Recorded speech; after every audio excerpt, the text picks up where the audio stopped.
Assalamualaikum warahmatullahi wabarakatuh. Perkenalkan, nama saya Sri Helmia Uli Aziza dari kelas 11A Internasional. Saya ingin menjelaskan bentuk-bentuk tanggung jawab dari surah-surah berikut ini. Yang pertama, bentuk-bentuk tanggung jawab dari Quran Surah At-Tahrim ayat 6. Dalam ayat ini, Allah SWT memerintahkan kepada umat manusia yang percaya kepada Allah SWT dan Rasul-Nya agar menjaga diri dan keluarga dari api neraka, yaitu bahan bakarnya terdiri dari manusia dan batu, dengan cara menjalankan perintahnya dan meninggalkan larangannya. Dalam ayat ini mengandung pemahaman bahwa adanya perintah untuk memperbaiki kualitas kepribadian yang dimulai dari diri sendiri, yaitu perintah jagalah dirimu, dan kemudian disusul dengan jagalah keluargamu. Berikut adalah rincian bentuk-bentuk tanggung jawab. Pertama, menjaga diri sendiri, hifdzun nas. 1. Menaati perintah Allah dan menjauhi larangannya. 2. Meningkatkan ketakwaan dan ilmu agama agar terhindar dari perbuatan dosa. Ketiga, bergaul dengan orang-orang saleh untuk menjaga keistiqomahan. Kedua, menjaga keluarga dari api neraka, hifdzul usrah. 1. Mendidik istri dan anak-anak dari api dengan pendidikan agama yang baik. 2. Memerintah anggota keluarga untuk menegakkan sholat dan ibadah lainnya. 3. Mencegah anggota keluarga dari maksiat dan perilaku menyimpang. Ayat ini menjelaskan bahwa tanggung jawab bukan hanya sekedar memenuhi kebutuhan jasmani atau duniawi, melainkan memastikan keselamatan ruhani dan jasmani fisik anak dan istri dari api neraka. Yang kedua, bentuk-bentuk tanggung jawab dalam Quran Surah At-Toha ayat 132. Dalam ayat ini Allah SWT memerintahkan kepada Nabi Muhammad SAW dan umatnya agar menyeru kepada keluarga masing-masing untuk menjalankan sholat dan bersabar.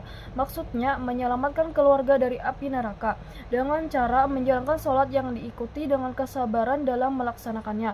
Dalam ayat ini Allah SWT memerintahkan Nabi Muhammad SAW agar menyeru keluarganya untuk menjalankan sholat sebagaimana menjalankan perintah sholat kepada dirinya sendiri.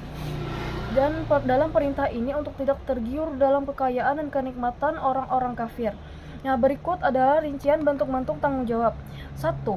Tanggung jawab memerintahkan sholat kepada keluarga. Ini menegaskan tanggung jawab kepada keluarga suami atau ayah untuk mendidik, mengajak, dan memastikan anggota keluarganya mendirikan sholat 5 waktu. Kedua, tanggung jawab bersabar dalam mengerjakan pendidikan agama. Ini mencakup tanggung jawab untuk konsisten, gigih, dan tidak mudah menyerah atau sabar dalam mendidik serta mengajak keluarga untuk taat. Ketiga, tanggung jawab mencari rezeki yang halal. Ini mengandung isyarat bahwa tugas utama manusia adalah beribadah dan berusaha, sementara tanggung jawab memberi rezeki adalah hak Allah. 4. Tanggung jawab meningkatkan ketakwaan. Ini menekankan tanggung jawab setiap individu untuk menjadikan ketakwaan sebagai tujuan akhir agar mendapat kebahagiaan di akhirat. Yang ketiga, bentuk-bentuk tanggung jawab dalam Quran Surah Al-An'am ayat 70.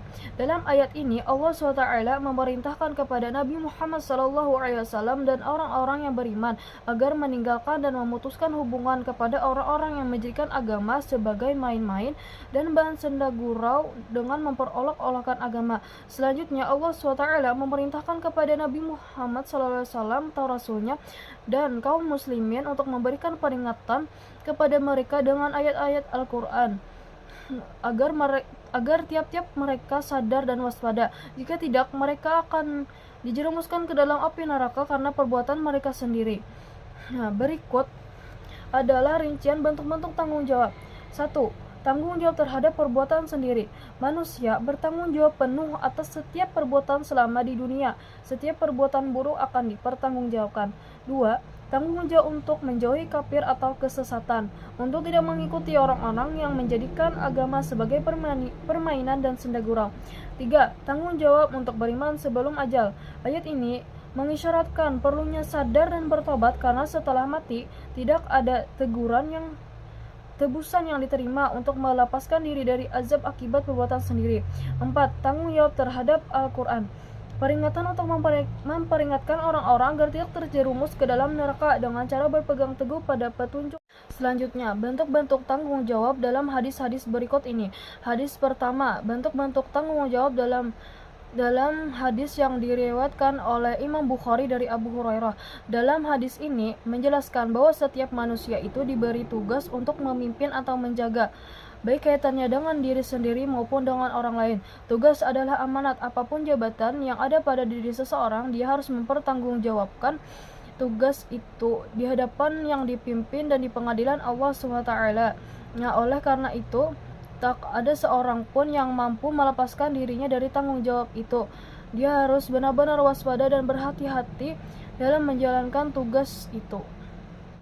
Hadis yang kedua, bentuk-bentuk tanggung jawab dalam hadis yang diriwayatkan oleh Imam Abu Dawud.